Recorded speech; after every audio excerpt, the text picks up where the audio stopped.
Hello friends, आप कैसे हैं।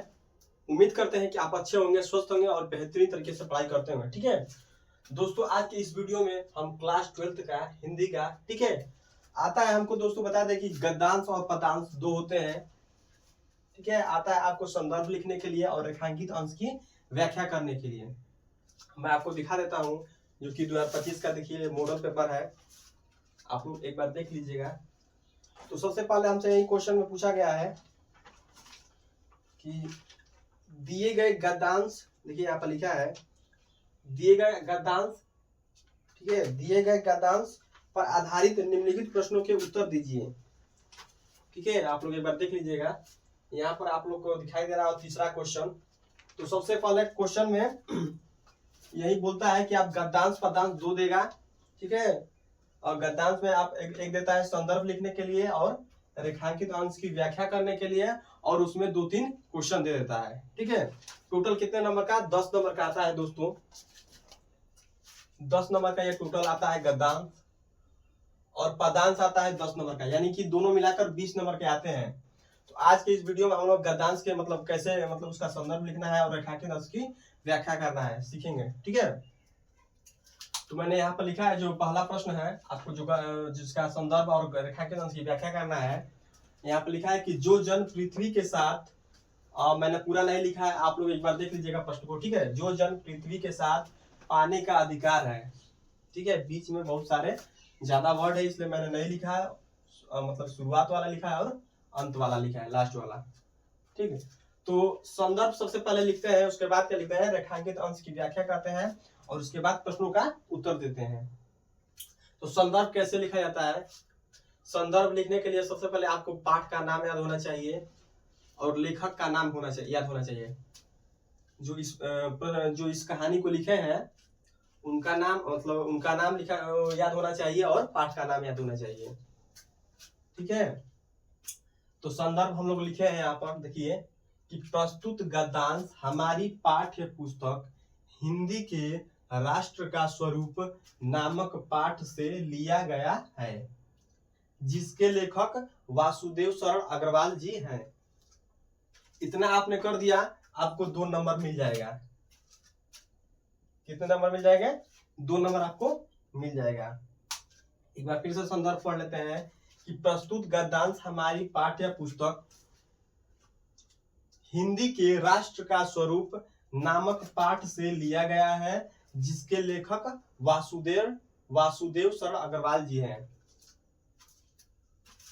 देखिए यहाँ पर राष्ट्र का स्वरूप पाठ का नाम है। ठीक है, किसका नाम है?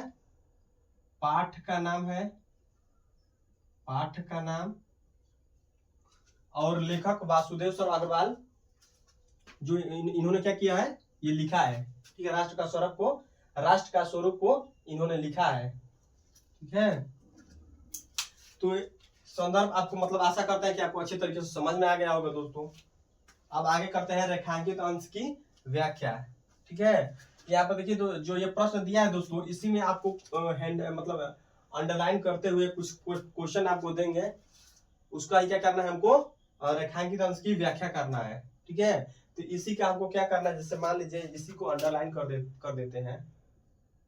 ठीक है, इसी को क्या करना है हमको? क्या करना है? रेखांकित अंश की व्याख्या करना है। इसी तरह मान लीजिए पूछ देता है। ठीक है, इसको अच्छे तरह से कर देते हैं। जैसे मान लीजिए इसी को हमने अंडरलाइन कर दिया। ठीक, इसी का क्या करना है हमको? रेखांकित अंश की व्याख्या करना है।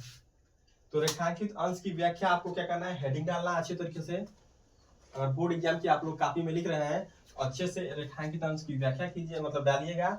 उसके बाद लिखना है, क्या लिखना है? कि जो जन पृथ्वी के साथ माता और पुत्र के संबंध को स्वीकार करता है, अर्थात ठीक है, जिस प्रकार आप अपने माता के प्रति पुत्र होने का फर्ज निभाते हैं, उसी प्रकार पृथ्वी के साथ भी आपको फर्ज निभाना चाहिए। ठीक है, यहाँ पर कहने का मतलब यह है दोस्तों कि जिस प्रकार, ठीक है, मतलब माता और पुत्र का संबंध आप लोग मतलब रखते हैं। ठीक है, यहाँ पर कह रहा है कि जो जन पृथ्वी के साथ माता और पुत्र के संबंध को, ठीक है, प्रतिपुत्र संबंध को स्वीकार करता है, अर्थात जिस प्रकार आप अपने माता के प्रति पुत्र होने की फर्ज निभाते हैं, यानी बोल रहा है जैसे मान लीजिए आप अगर अपने माता के प्रति पुत्र होने का फर्ज निभाते हैं तो आपको पृथ्वी के साथ भी क्या करना चाहिए, पुत्र होने का फर्ज निभाना चाहिए। ठीक है, यहाँ पर यही कह रहा है कि जिस प्रकार अब आप अपने माता के प्रति, ठीक है, पुत्र होने का फर्ज निभाते हैं तो आपको भी फर्ज बनता है कि मतलब पृथ्वी माता के साथ हम अपना क्या करें, पुत्र होने का मतलब वचन निभाएं। ठीक है, यहीं पर इसका कहने का मतलब है, कवि का कहने का मतलब, लेखक का कहने का मतलब यही है। ठीक है, आगे पढ़ेंगे कि जो लोग माता और पुत्र के संबंध को स्वीकार करते हैं वही लोग पृथ्वी के वरदानों में भाग पाने का अधिकार है। ठीक है, वही लोग पृथ्वी के वरदानों में भाग पाने का अधिकार है। ठीक है, आपको इतना कर देंगे तो आपको इसमें क्या मतलब कि इसमें भी दो नंबर आपको मिल जाएगा। ठीक है, कुल मिलाकर आपको 5 प्रश्न दिए जाएंगे। ठीक, 10 नंबर के होंगे, मतलब सारे प्रश्न हो जाएगा, हो सकता है कि 2-2 नंबर के हो सकते हैं। ठीक है, अगला क्वेश्चन देखते हैं। अगला क्वेश्चन बोल रहा है कि पृथ्वी के रत्नों को कौन प्राप्त कर सकता है, पृथ्वी के रत्नों को कौन प्राप्त कर सकता है। तो इसका आंसर क्या है कि पृथ्वी के रत्नों को वही प्राप्त कर सकते हैं जो मानता हो कि पृथ्वी मेरी माता है और मैं उनका पुत्र हूं। ठीक है, पृथ्वी के रत्नों को वही प्राप्त कर सकता है जो मानता है कि पृथ्वी मेरी माता है और मैं उनका पुत्र हूं। ठीक है, आशा करते हैं दोस्त कि आपको अच्छी तरीके से समझ में आ गया होगा। अगर नहीं आता है तो आप एक बार मतलब वीडियो को पीछे करके बैक करके आप लोग फिर से देख लीजिएगा। ठीक है, तब तक ले धन्यवाद दोस्तों।